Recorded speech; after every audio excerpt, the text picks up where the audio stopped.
When you think of Cleopatra, what comes to mind? A stunning queen, draped in gold, living a life of pure luxury. Maybe you picture Elizabeth Taylor confidently ruling Egypt, her legendary romance with Mark Antony, and a dramatic, almost poetic death by her own hand. That's the story Hollywood loves to tell us. A story of power, beauty, and a queen who controlled her own destiny until the very end. But what if I told you that the real story of Cleopatra's final days is much, much darker? What if the glamorous tale we all know is just a cover for a brutal reality of fear, betrayal, and total collapse? Let's peel back the layers of legend and look at the historical truth.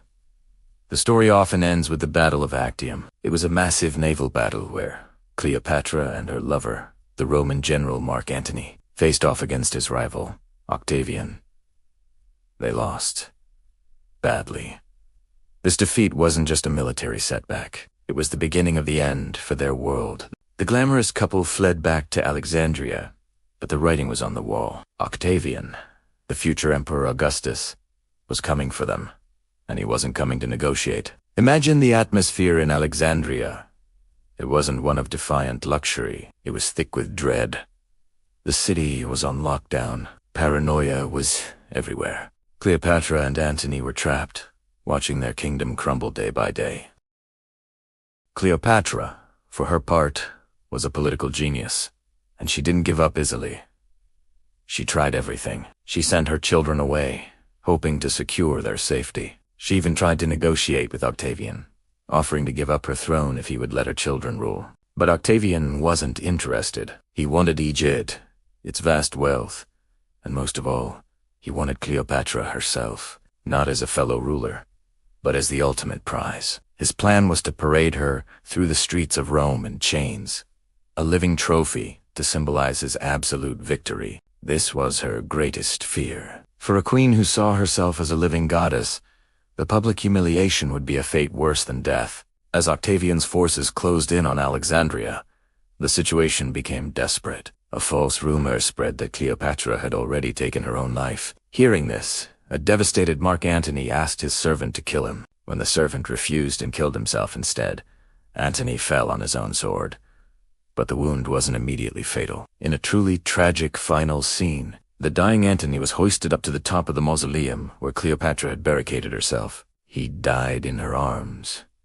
Now, she was truly alone. Captured by Octavian's men, Cleopatra was a prisoner in her own palace. This is where the story gets really twisted. The popular version is that she defiantly smuggled in an aspie in a basket of figs and let it bite her, choosing a quick, royal death. But many historians now question this. For one, a single snakebite isn't a reliable way to die. It can be a slow, Cleopatra wasn't a serene queen making a final power move. She was a defeated, grieving woman, terrified of being humiliated, taking the only path she had left to escape her captor. Her death wasn't a symbol of strength. It was an act of ultimate desperation. Octavian got his praise Egypt, but she denied him his triumph. When you think of Cleopatra, what's the first thing that comes to mind? A stunningly beautiful queen, a dramatic romance with Roman generals. While those stories have captivated us for centuries, they barely scratch the surface of who Cleopatra VII truly was. Today, we're going to peel back the layers of myth and legend to reveal the brilliant mind of Egypt's last pharaoh. Let's get one thing straight. Cleopatra was far more than just a pretty face. In fact, ancient sources are surprisingly divided on her looks. What they all agree on, however, was her incredible intelligence and charisma. She was a polymath, a scholar, and a formidable political strategist. Born into the Ptolemaic dynasty, a Greek family that had ruled Egypt for nearly 300 years, Cleopatra was the first of her line to bother learning the Egyptian language. Think about that for a second. For 3 centuries, Greek pharaohs ruled over Egyptian people without speaking their language. Cleopatra broke that tradition, and she didn't stop there. Historical accounts tell us she was fluent in at least 9 languages, including Greek, Egyptian, Aramaic, and even Latin, the language of her powerful Roman neighbors. This wasn't just a party trick. It was a powerful tool for diplomacy. Imagine the advantage it gave her. When foreign envoys came to her court, She could speak to them directly, without relying on interpreters. The kingdom was fabulously wealthy, thanks to its fertile grain fields along the Nile, but it was also politically unstable and caught between the rising power of Rome. Roman generals and politicians were greedy, and they saw Egypt as a prize, ripe for the taking. Weaker rulers would have been swallowed whole, but not Cleopatra. She understood that she couldn't defeat Rome on the battlefield. Instead, she had to outsmart them, using diplomacy, trade, and strategic alliances to keep her kingdom sovereign. Her famous relationships with Julius Caesar and later Mark Antony were not just whirlwind romances. They were masterclasses in political maneuvering. By aligning herself with the most powerful men in Rome, she secured military protection for Egypt. She used her immense wealth to finance their campaigns, making herself an indispensable ally. She presented herself not as a conquered subject, but as an equal partner, a queen of a rich and ancient land. She hosted lavish banquets and staged spectacular public displays, not just out of vanity, but to project an image of power and immense wealth that would both impress and intimidate the Romans. She was also a savvy economic leader. She managed Egypt's economy, overseeing trade routes that stretched across the Mediterranean and into the East. She stabilized the currency and implemented policies that ensured her people were fed, which was crucial for maintaining stability and preventing internal revolts. She wasn't an aloof monarch locked away in her palace. She was deeply involved in the administration of her kingdom. So, why has history so often reduced this brilliant ruler to a beautiful seductress? A lot of it comes down to Roman propaganda. After her defeat and death, her Roman enemies, particularly Octavian, who would become Emperor Augustus, launched a massive smear campaign to justify his war against her. He painted her as a decadent, morally corrupt foreign temptress, who used her wiles to weaken great Roman men. This version of the story was much more convenient for Rome than admitting they had fought a war against a cunning and worthy political opponent. The real Cleopatra was a woman of extraordinary intellect, a skilled linguist, a sharp diplomat, and a ruler who fought fiercely to protect her country as independence in a world dominated by men and the expanding Roman Empire. She ruled for over 2 decades, a testament to her political genius. The next time you hear her name, I hope you'll remember not just the legend, but the brilliant woman who created it. Thanks for watching. Have you ever wondered how the land of pharaohs and pyramids fell under the control of Rome? It's a story more dramatic than any movie, filled with ambition, love, and betrayal. Let's travel back in time to the 1st century BC. The Roman Republic was on the rise, a hungry new power spreading its influence across the Mediterranean like wildfire. And in its sights was the richest prize of all, Egypt. Egypt wasn't just a land of ancient wonders. It was the breadbasket of the ancient world, overflowing with grain and gold. Its strategic location made it a gateway to the East. For Rome, controlling Egypt meant controlling immense wealth and a vital military advantage. The Roman leaders knew this, and they were ready to do whatever it took to claim it. At the heart of this epic struggle were 2 of the most powerful men in Rome, and one of the most famous women in history. First, there was Mark Antony. He was a brilliant general, a charismatic leader, and the right-hand man of the recently assassinated Julius Caesar. He saw himself as Caesar's natural successor, a man destined to rule. He was charming, popular with the soldiers, and had a reputation for living life to the fullest. On the other side was Octavian.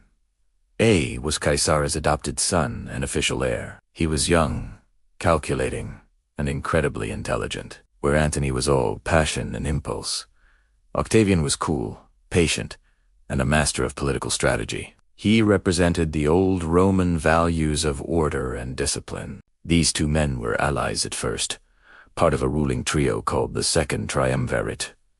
But everyone knew their alliance was temporary. They were like 2 lions circling the same prize, and that prize was the Roman world itself. Their rivalry needed a spark to ignite into hot war, and that spark came from Egypt, in the form of its queen, Cleopatra. She wasn't just a ruler. She was a brilliant political player who had previously charmed Julius Caesar to secure her throne. Now, with Caesar gone, she needed a new Roman protector to keep her kingdom independent. She set her sights on Mark Antony. When Antony summoned Cleopatra to Tarsus to question her loyalty, she arrived not as a subordinate, but as a goddess. She sailed up the river in a magnificent golden barge, dressed as Venus, the goddess of love. Antony was instantly captivated. This wasn't just a political alliance. It became one of history's most legendary love affairs. Antony moved to Alexandria, the vibrant capital of Egypt, and for a time, he and Cleopatra ruled there together, living a life of luxury and power. They had children and dreamed of a great Eastern empire, a fusion of Roman and Egyptian might. But back in Rome, Octavian was watching, and he was not happy. He used Antony's relationship with Cleopatra as a powerful propaganda tool. He painted Antony as a man who'd abandoned his Roman heritage, bewitched by a foreign queen. He told the Roman people that Antony planned to move the capital of the empire to Alexandria and give away Roman territories to his Egyptian children. This was a direct threat to Roman identity and pride. Octavian cleverly positioned himself as the true defender of Rome, the one who would save the Republic from a decadent Eastern monarch. The tension finally snapped. Octavian convinced the Roman Senate to declare war, not on Antony, but on Cleopatra. This was a brilliant move, framing the conflict as a foreign war rather than another bloody Roman civil war. The stage was set for the final confrontation. The decisive clash came in 31 BC at the Battle of Actium, a massive naval battle off the coast of Greece. Octavian's fleet, commanded by his genius Admiral Agrippa, faced the combined forces of Antony and Cleopatra. The battle was a disaster for the lovers. In a confusing and still debated moment, Cleopatra's squadron fled the battle, and Antony, abandoning his men, followed her. His fleet and army, left without their commander, surrendered to Octavian. The end came swiftly after that. Octavian pursued them to Egypt. With his army defeated and his options gone, Antony tragically took his own life, dying in Cleopatra's arms, refusing to be paraded through the streets of Rome as a captive in Octavian's victory procession. Cleopatra also chose her own end, famously, as legend has it, by the bite of an asp. With their deaths, the age of the pharaohs was over for good. Egypt was no longer an independent kingdom but a province of Rome, its vast wealth now flowing directly into Roman coffers. Octavian, now the undisputed master of the Roman world, returned to Rome, a hero. He would soon take the name Augustus and become the very first Roman emperor, ending the Republic and ushering in the era of the Roman Empire. So, the fall of Egypt wasn't just a conquest. It was the final, dramatic act in the power struggle that transformed Rome from a republic into an empire. It was a story driven by personal ambition, a legendary romance, and a brilliant propaganda campaign that changed the course. With public opinion firmly on his side, Octavian began the slow, methodical process of strangulation. He started by peeling away Antony's allies. Roman senators and generals who had once supported Antony began to have second thoughts. They saw the tide turning. Octavian's message was clear. Stay with Antony and be branded an enemy of the state, or return to Rome and be forgiven. In Alexandria, the atmosphere must have been suffocating. Paranoia began to set in, with allies abandoning them and supplies running low. Who could they trust? Every whisper in the hallway, every sideways glance, could be a sign of betrayal. Antony, known for his charismatic but volatile nature, likely grew more suspicious and prone to fits of rage. Cleopatra, a shrewd political operator in her own right, found herself in an increasingly desperate position, trying to hold their crumbling alliance together while watching her kingdom's resources drain away. They were isolated, not just from Rome, but from the world they had hoped to command. Octavian had expertly turned their greatest strength there. Powerful partnership and the wealth of Egyptinta, their greatest weakness. He portrayed their love as a foreign contagion, corrupting a noble, Roman. He turned the riches of the Nile into a symbol of decadent excess. By the time the two sides finally met in the fateful naval battle at Actium in 31 BC, Antony's forces were already demoralized, undersupplied, and internally divided. Octavian hadn't just prepared for a battle. He had engineered a collapse. He isolated them politically, economically, and psychologically, trapping them in a gilded cage until the walls finally closed in.